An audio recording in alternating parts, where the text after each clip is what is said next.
لله رب العالمين الرحمن الرحيم مالك يوم الدين إياك نعبد وإياك نستعين اهدنا الصراط المستقيم صراط الذين أنعمت عليهم غير المغضوب عليهم ولا الضالين رب اشرح لي صدري ويسر لي أمري واحلل عقدة من لساني يفقهوا قولي وتعز من تشاء وتذل من تشاء بيدك الخير إنك على كل شيء قدير. نعرہ الصلوات.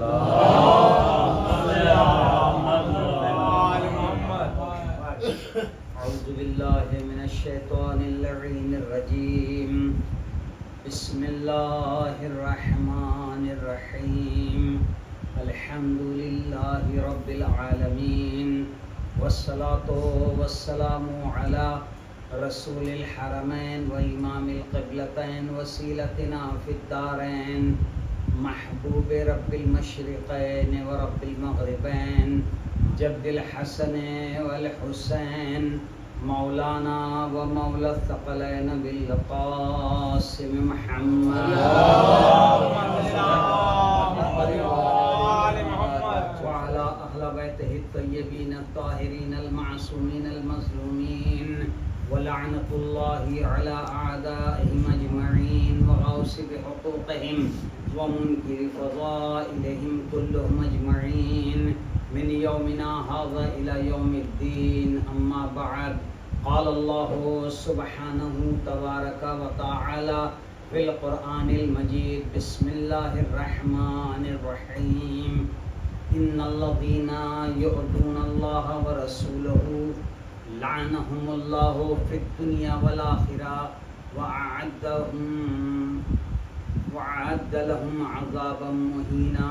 صلوات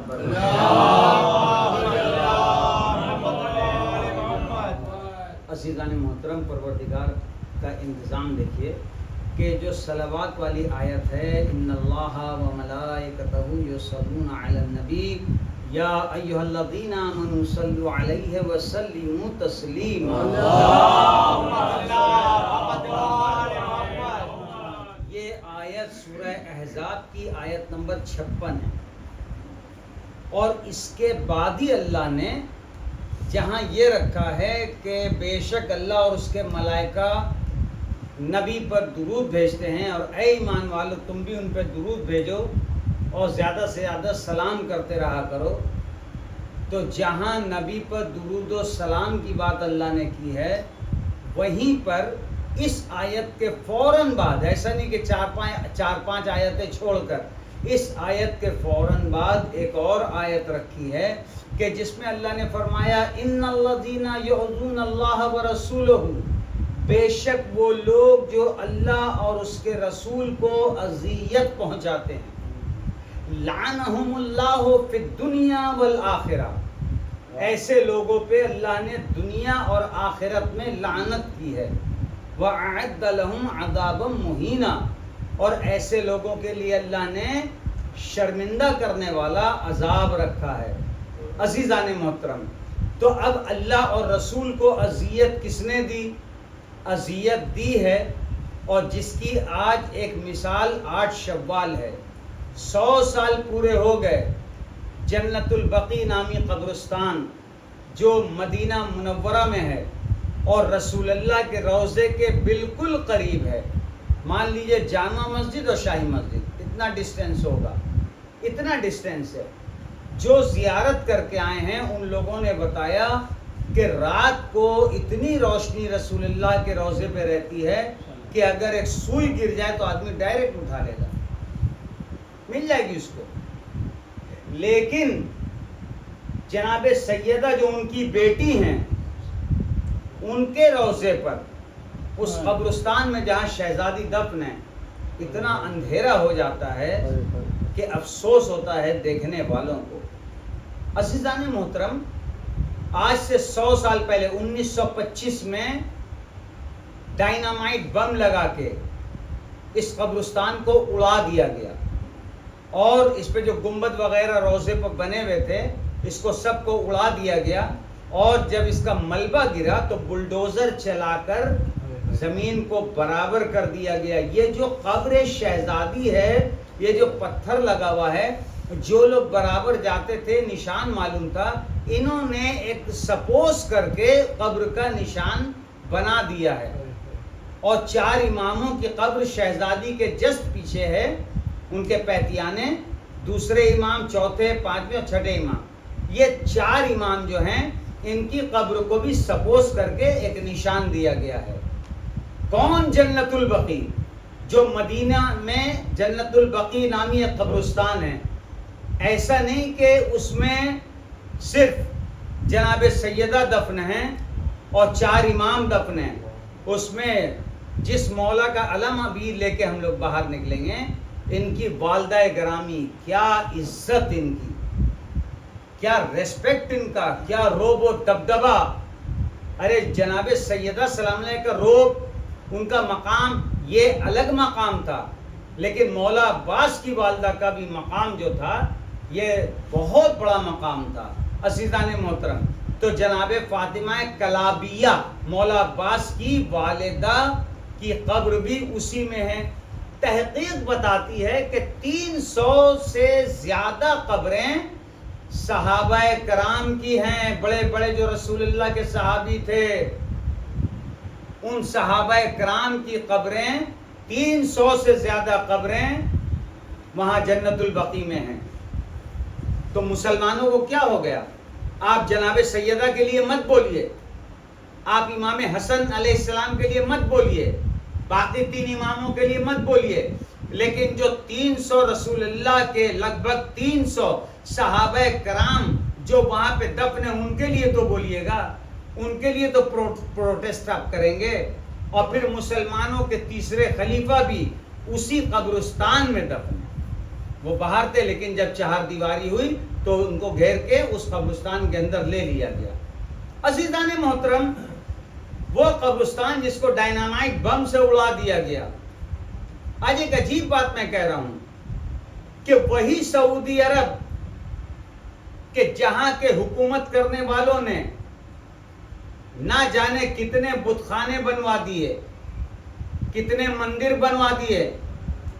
بھائی ہم آبجیکشن نہیں کر رہے ہیں، یہ معاملہ حکومت کا ہے، جواب ان لوگوں کو اللہ کے یہاں دینا ہے. لیکن وہاں مندر بنوا کے ان لوگوں نے تمام دنیا کے مسلمانوں کے منہ پہ کالک پوت دی. اور ابھی ایک ڈیلیگیشن گیا تھا سعودی عربیہ وہاں کے حکمرانوں سے ملنے کے لیے، جس میں اسمرتی ایرانی وہ بھی گئی تھی، جو بی جے پی کی ایک لیڈی اب بہت فیمس لیڈر ہیں، وہ وہاں پہ گئیں. جبکہ اللہ رسول کا حکم ہے کہ نان مسلم are not allowed to go over there to visit. کسی کو اجازت نہیں جانے کی. تو پھر کیسے جانے دیا؟ میں نے نان مسلم وہاں پہ جائے، جہاں جانا منع ہے وہ جائز ہے آپ کے لیے. آپ بت خانے بنوا دیے، وہ جائز ہے آپ کے لیے. لیکن تمام مسلمانوں سے میرا سوال ہے کہ یہ جو رسول اللہ کے اہل بیت کے بنے ہوئے روضے کو جو بم سے اڑایا گیا آج سے ٹھیک 100 ایئرز پہلے، کیا یہ جائز تھا؟ کیا یہ جائز تھا؟ اب آئیے، ایران مرد کا بچہ ہے. ایران جو کر دیا کوئی نہیں کر سکتا. ایران سب سے آگے ہے. ایران کی بڑی تعریفیں ہو رہی ہیں. کیوں؟ کہ ایران سب سے آگے ہے اور ایران لڑ رہا ہے. تو بھیا لڑائی ایسے ہی نہیں ہوتی ہے. ایران نے تمام دنیا کے کلمہ گویوں سے کہا تم لوگ پیچھے آؤ اور ہماری کنٹری، ہمارے لوگ آگے رہیں گے. عزیزان محترم، مجھ سے زیادہ نالج رکھنے والے یہاں پہ کچھ لوگ بیٹھے ہوئے ہیں کہ جو بات کرتے ہیں تو سننے میں بہت اچھا لگتا ہے. ان لوگوں کو بہت زیادہ معلومات ہے، کون سا ریڈر کیا ہے اور فائٹر کیا ہے اور کیا کیسے اڑایا جا رہا ہے. 300 جو میزائل مارا گیا وہ کون سا میزائل تھا، اس کی سپیڈ کیا تھی، 3 سیکنڈ میں 7 سیکنڈ میں جگہ پہ جا کے ڈیسٹینیشن پہ جا کے وہاں پہ بلاسٹ کر رہا. عزیزان محترم، ایران کا بڑا نام ہو رہا. کیوں؟ کیونکہ ایران نے تمام کلمہ گویوں سے کہہ دیا تم لوگ پیچھے رہو، ہم لوگ آگے رہیں گے. لوگ مریں گے ہمارے، جوان مریں گے ہمارے، فوج مرے گی ہماری، میزائل جائے گا ہمارا، پیسہ خرچ ہوگا ہمارا. ایران تو اتنا کر رہا ہے، تو ایران کی آپ تعریف کر رہے ہیں.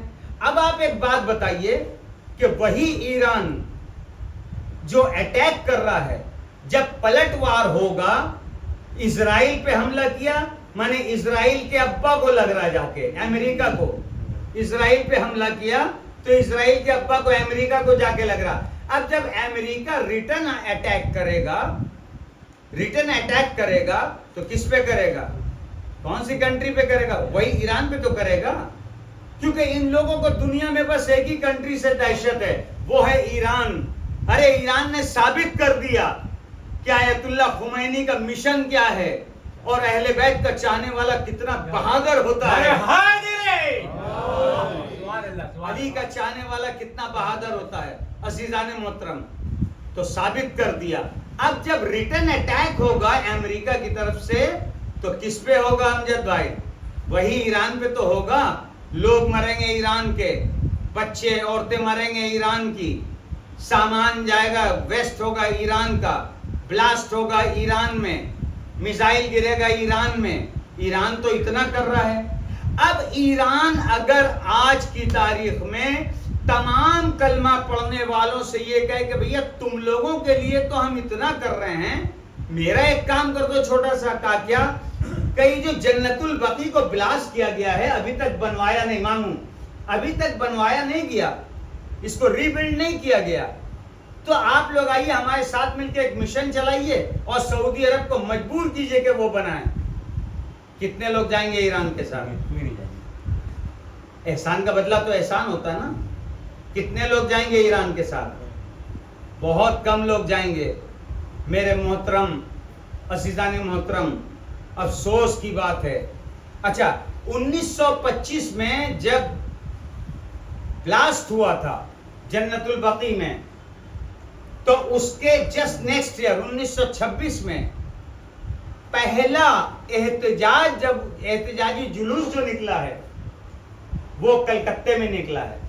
سونو میاں یاد رکھیے گا، بہت امپورٹنٹ بات کہہ رہا ہوں. احتجاجی پہلا جلوس کلکتے سے نکلا ہے. آج ہم لوگ سو رہے ہیں کلکتے والے، شہر کلکتہ والے، پورے ہندوستان میں. یہاں تک کہ آپ دیکھیے فیس بک پہ دیکھیے، آپ کو کہاں کہاں کا دکھائی دے گا، کینیڈا، امریکہ اور فرانس، لندن، کہاں کہاں کا آپ کو دکھائی دے گا کہ کہاں کہاں پروٹیسٹ ہو رہا ہے. صرف پروٹیسٹ نہیں کر رہے ہیں تو ہم لوگ بے حس لوگ نہیں کر رہے ہیں، ہم لوگوں کی صرف زبان اتنی بڑی بڑی ہے. مٹیا بھوج میں بیٹھے ہوئے لوگ جو دگگج نیتا سمجھتے ہیں اپنے آپ کو، وہ بھی کچھ نہیں کر رہے ہیں. زکریا اسٹریٹ میں بیٹھے ہوئے وہ لوگ بھی ویسی، توپسیا میں بیٹھے ہوئے وہ لوگ بھی ویسی. اما پورے شہر کلکتہ اگر مل کے ایک پروٹیسٹ کرے ہر سال تو آپ بتائیے کتنا ایفیکٹو پروٹیسٹ ہوگا. لیکن کوئی نہیں کر رہا ہے. جناب سیدہ کو اس کا جواب دینا پڑے گا. کون جناب سیدہ؟ کہ جن کے بارے میں رسول اللہ نے فرمایا فاطمہ تو بضعۃ منی، فاطمہ میرا ٹکڑا ہے. بہت سے ہمارے ذاکرین اس کا ترجمہ کرتے ہیں فاطمہ میرے جگر کا ٹکڑا. جگر کا لفظ آیا ہی نہیں، جگر کا لفظ اس میں آیا ہی نہیں حدیث میں. فاطمہ تو بضعۃ منی، فاطمہ میرا ایک ٹکڑا ہے، یعنی رسول اللہ کی رسالت کا ٹکڑا جناب سیدہ، رسول اللہ کی نبوت کا ٹکڑا جناب سیدہ، رسول اللہ کی عصمت کا ٹکڑا جناب سیدہ. ٹکڑا کیا ہے معلوم ہے؟ شیرو صاحب آپ کو میں نے کہا کہ شیرو صاحب آپ ایک کام کیجئے، کل ایک آدمی آ کے آپ کو 10 لاکھ روپے دے گا اور آپ ایک پہچان بتائے. کیا پہچان بتائیں؟ میں نے کیا کیا، میرے پاس 20 کا نوٹ تھا، 20 کے نوٹ کا ایک چھوٹا سا ٹکڑا میں نے پھاڑا. میں نے کہا یہ بڑا ٹکڑا میں اس کو دے رہا ہوں جو 10 لاکھ روپے آپ کو دے گا، چھوٹا ٹکڑا آپ رکھیے. یہ دونوں کو ملائے گا، اگر میچ کر گیا تو 10 لاکھ روپے آپ کو وہ دے دے گا. اس کو یقین ہو جائے گا کہ یہ نوٹ کمپلیٹ ہے، اسی کا ٹکڑا ہے. عزیزان محترم، یہ اسی کا ٹکڑا ہے. تو اب 10 لاکھ روپے کیسے ملیں گے؟ وہ بڑے والے ٹکڑے سے نہیں ملیں گے. جب یہ چھوٹا ٹکڑا لے کے جائیں گے بڑے میں لگائیں گے, بڑا نوٹ کمپلیٹ ہوگا تب جا کے ان کو ملے گا. ان کو 10 لاکھ روپے ملیں گے. تب آپ سمجھے کہ ٹکڑے کو کمزور مت سمجھیے کہ یہ ٹکڑا ہے. ٹکڑا بہت اہمیت رکھتا ہے. جناب سیدہ کے بارے میں رسول اللہ نے فرمایا فاطمہ تو بضعۃ منی, فاطمہ میرا ایک ٹکڑا ہے, میرا ایک حصہ ہے. عزیزان محترم بہت بڑی حدیث ہے, وضاحت کریں گے بہت وقت لگ جائے گا. اب ایک جگہ نبی فرماتے ہیں, ایک صلوات پڑھے محمد.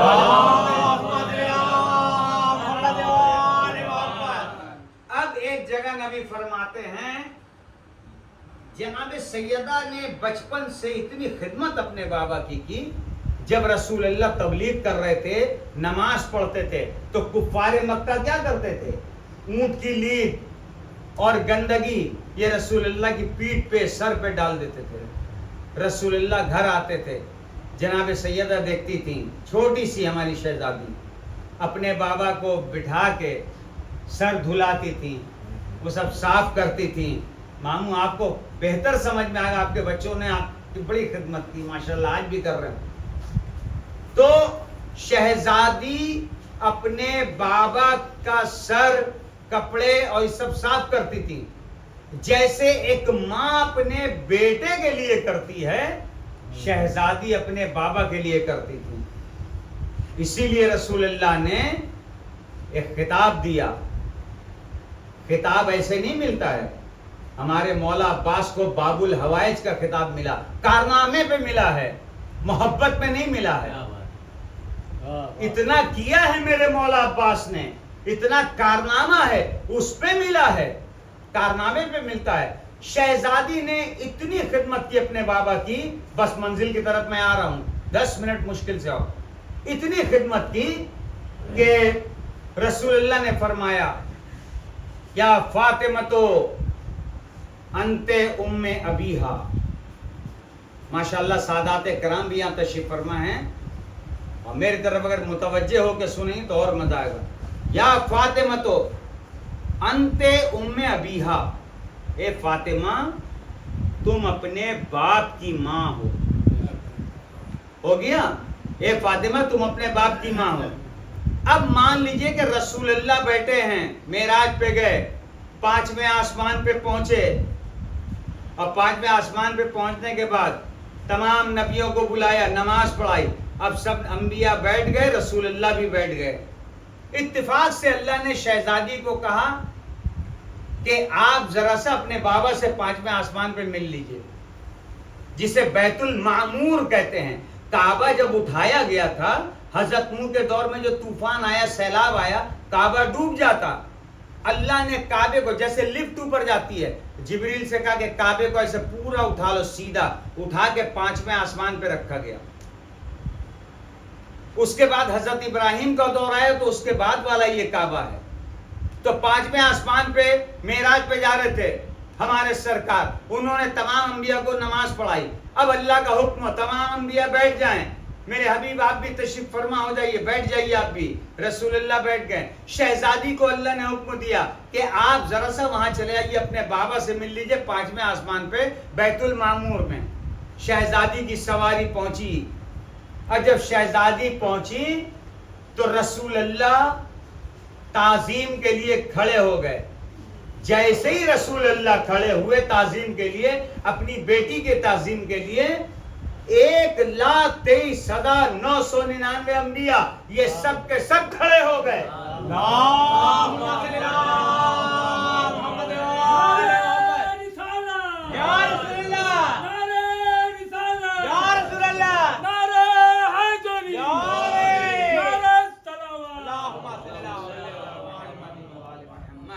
یہ سب کے سب کھڑے ہو گئے.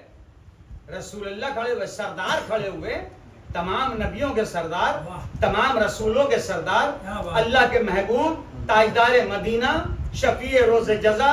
کبھی اللہ نے طٰہٰ کہا, کبھی یاسین کہا, کبھی مزمل کہا, کبھی مدثر کہا, کبھی اول کہا, کبھی آخر کہا. کیا کیا خطاب سے نوازا ہے پروردگار نے. کھڑے ہوئے ہمارے نبی تو تمام انبیاء کھڑے ہو گئے. ارے سردار میرا کھڑا ہو گیا, ہم کیسے بیٹھے رہے؟ میری اوقات ہے بیٹھے رہے؟ تو جناب سیدہ آئیں تو رسول اللہ کھڑے ہوئے، رسول اللہ کھڑے ہوئے تو تمام انبیاء کھڑے ہوئے۔ اب جب تمام انبیاء کھڑے ہوں گے قیامت کے دن تو ان کی امتیں کیا بیٹھی رہیں گی؟ سب کھڑے ہوں گے۔ پتہ چلا جناب سیدہ کی سواری جب آئے گی، پورے میدان محشر کے جتنے لوگ ہیں یہ سب کے سب تعظیم کے لیے کھڑے ہو جائیں گے۔ ایک صلوات پڑھ دے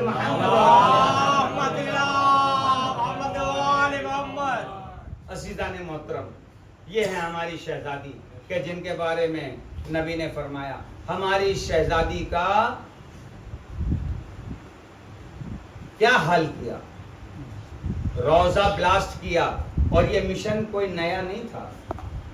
جب مولائے کائنات دفن کر کے آئے اور ایک نہیں 40 قبریں ذاکرین پڑھتے ہیں بنا دی، بہت سارے لوگ گئے، کہا کہ یا علی ہم بھی نماز پڑھیں گے، بنت رسول کی نماز ہم بھی پڑھیں گے، اور قبر سے نکال کے نماز پڑھیں گے جنازے کی۔ تو مولائے کائنات ایک قبر پہ بیٹھ گئے اور تلوار نکالی اور منہ سے کف جاری ہو گیا۔ لوگوں کو یاد آ گیا کہ رسول اللہ نے فرمایا تھا کہ علی جب مٹی کے گھوڑے پہ سوار ہو، ان کے ہاتھ میں تلوار اور منہ سے کف جاری ہو جائے تو ان سے بولنا نہیں، ورنہ میں ذمہ دار نہیں ہوں جو نتیجہ ہوگا، میں ذمہ دار نہیں ہوں۔ یہ مشن شہزادی کی قبر کو مسمار کرنے کا یہ کوئی نیا نہیں ہے، یہ بڑا پرانا مشن ہے جو 1925 میں جا کے سن 11 ہجری کے بعد 1925 میں جا کے یہ پورا ہوا۔ شہزادی پہ جلتا ہوا دروازہ گرایا، شہزادی کی پسلیاں توڑ۔ ابھی آپ نے ذاکر اول سے بہترین 2 اشعار سنے اور انداز ایسا تھا کہ سب کے سب رو دیے۔ مجلس اسی کا نام ہے۔ بہت لمبی تقریر ہو، اگر آنکھ سے آنسو نہ نکلے بیکار ہے۔ 5 منٹ کوئی پڑھ دے آنکھ سے آنسو نکل جائے تو وہ بہت بڑی بات ہے۔ مولا کے چاہنے والوں، شہزادی کا جب آخری وقت آیا نا تو شہزادی نے جناب زینب کو بلایا۔ اب بلانے کے بعد کہا کہ زینب وہ جو صندوق وہاں پہ رکھا ہے، وہ جو پیٹی رکھی وہ لے آ۔ جناب زینب لے کے آئیں، کہا اس میں ہاتھ ڈالو دیکھو کیا ہے۔ جناب زینب نے ہاتھ ڈالا تو ایک کفن نکلا، وہ کفن تھا شہزادی جناب سیدہ کا۔ کہا اماں آپ کے نام کا کفن ہے، کہا مجھے دے دو۔ کہا اور دیکھو کیا ہے۔ رسول اللہ تو اپنا کفن لے کے چلے گئے تھے، کہا اور دیکھو کیا ہے۔ اب پھر ہاتھ ڈالا تو دیکھا کہ مولائے کائنات کے نام کا کفن نکلا۔ کہا بابا کے نام کا کفن ہے، کہا لاؤ مجھے دو، تمہارے بابا کا یہ کفن ہے، اس کو الگ کر دیا۔ کہا دیکھو اور کیا ہے۔ جناب زینب نے پھر ہاتھ دیا، پھر ایک کفن نکلا جو تھا امام حسن علیہ السلام کے نام کا۔ عزیزان محترم، وہ کفن بھی جناب سیدہ کو دیا اور جناب سیدہ نے اس کو کنارے رکھ دیا۔ اب جناب زینب اب خاموش ہے، شہزادی بھی خاموش ہے۔ جناب زینب نے بغیر اماں کے کہے ہوئے ارے اس صندوق کے اندر ہاتھ دے کے تلاش کرنا شروع کیا۔ دیکھا صندوق میں کچھ نہیں ہے، حیرت سے اپنی والدہ کی طرف دیکھا۔ شہزادی خاتون جنت فرماتی ہے بیٹی کیا ہوا؟ کہا کہ اماں نانا اپنا کفن لے گئے، آپ کا کفن آپ کے پاس ہے، بابا کا کفن آپ کے پاس ہے، بھیا حسن کا کفن آپ کے پاس ہے، لیکن میرے موجائے حسین کا کفن کیوں نہیں ہے؟ اور ایک مرتبہ آواز دی جناب سیدہ نے، اے زینب ارے تیرا موجائے بے گورو کفن کربلا کے میدان میں ارے تپتی ہوئی ریت پہ پڑا رہے گا۔ عزادارو ارے جب آخری وقت آیا جناب سیدہ نے فرمایا یا علی میرے قریب بیٹھی ہے، میں آپ سے کچھ وصیت کرنا چاہتی ہوں۔ مولائے کائنات بیٹھ گئے۔ ایک مرتبہ جناب سیدہ نے وصیت کی، کہا یا علی ارے میں دنیا سے عنقریب جانے والی ہوں، اب میرے دنیا سے جانے کے بعد اگر میرے بچوں سے ارے کوئی خطا ہو جائے تو بن ماں کا بچہ سمجھ کے ارے انہیں معاف کر دیجیے گا۔ اور اس کے بعد وصیت کرتے کرتے فرماتی ہیں یا علی آپ کی تلاوت کا انداز ہمیں بہت پسند ہے، یا علی میری قبر پہ آ کے ارے آپ تلاوت کیجئے گا۔ عزاداروں، اے مولا کے چاہنے والوں، ارے جناب سیدہ نے وصیت کر دی، ایک رات مولائے کائنات ارے جناب سیدہ کی قبر پہ تلاوت کر رہے تھے کہ قبر سیدہ کو زلزلہ آیا، مولائے کائنات نے قبر پہ ہاتھ رکھا، ہاتھ رکھنے کے بعد فرماتے ہیں کہ اے فاطمہ کیا کوئی نئی مصیبت گزری ہے؟ جناب سیدہ کی آواز آئی قبر سے، یا ابوالحسن ارے تلاوت روک دیجئے، فوراً گھر چلے جائیے۔ کہا کیوں؟ کہا رات کی تاریکی میں ارے میرا حسین سوتے سوتے اتنا پیاسا ہو جاتا ہے کہ پیاس کی وجہ سے اس کی آنکھ کھل گئی، میرا حسین پیاسا ہے، اسے جلدی جا کے پانی پلا دیجئے۔ عزادارو، جس ماں کو اپنے بچے کی رات کی پیاس برداشت نہیں، اس ماں کے سامنے ارے 16 پہر کا بھوکا پیاسا اس ماں کا بیٹا ارے ذبح کیا جا رہا ہے، اور وہ ماں دیکھ رہی ہے، آواز دے رہی ہے، اے شمر میرے بچے کو تھوڑا سا پانی پلا۔ الا لعنت اللہ علی القوم الظالمین سیعلم الذین ظلموا ینقلبون۔ پروردگار جتنے حاضرین ہیں سبوں کو سلامت رکھنا، اور ہمارا پروٹیسٹ اے جی ایم آفیشیل کی طرف سے یہاں سے ممبئی ریلے ہو رہا، پوری دنیا میں انشاءاللہ دکھایا جائے گا۔ پروردگار اس دنیا میں جہاں جہاں بھی جناب سیدہ کے ماننے والے اور ان کے دشمنوں پہ لعنت کرنے والے ہیں، پروردگار سبوں کو اپنی حفظ و امان میں رکھنا۔ میرے معبود جتنے بھی مسلمان دنیا میں اس وقت ہیں سبوں کی جان و مال عزت آبرو کی محافظت فرما، جتنے کلمہ گو ہیں سبوں میں اتحاد پیدا کر دے، جتنے کلمہ گو ہیں سبوں کو توفیق عطا فرما۔